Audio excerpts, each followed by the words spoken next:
राधे राधे दोस्तों, आशा करता हूँ कि सभी लोग ठीक होंगे। स्वयं आंखों देखी बात कह रहे हैं। तो एक बहुत माइंडेड आदमी मास्टर थे, वो शिष्य बने संपत्ति देखकर, और उन्होंने बहुत जल्दी प्रोग्रेस किया सबको हटाने का, और वो नजदीक पहुंच चुके महाराज जी की सेवा में। एक बनावटी श्रद्धा होती ना, संत सरल चित जगत हित, वो तो सरल चित होते। अब वो 24 घंटे में एक बार भांग छानते थे। संतों की अपनी अपनी मौज होती है, हाँ अलग अलग मौज होती। तो इतनी भांग छानते थे तो भांग में विष मिलाया संखिया और ऐसे रख दिया। उन्होंने ऐसे उठाया, और सिद्ध संत थे ऐसे, और कहा जगदीश्वरानंद को बुलाया जाए। तो और शिष्य सब थे, जगदीश्वरानंद को बुलाया, तुरंत सबको बाहर किया और कहा बच्चा ये हमारे लिए। कांप गए।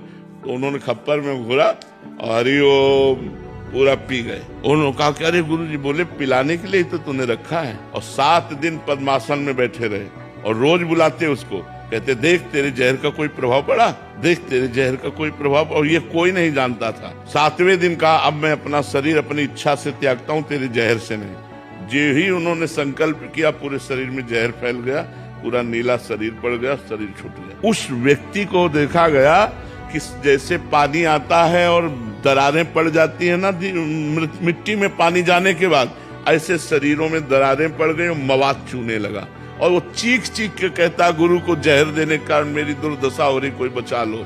चिल्लाता रहता रात दिन, पलकें ऐसे फैल गई, मवाद निकले। वो दुर्गति पूछो मत, तड़प तड़प के रात दिन, हमें लगता है उस दिन से उसको नींद नहीं आई होगी, उस दिन से उसने चैन से भोजन नहीं किया होगा। संत द्रोह बड़ा भयानक है, ये सर्वनाश कर देता है।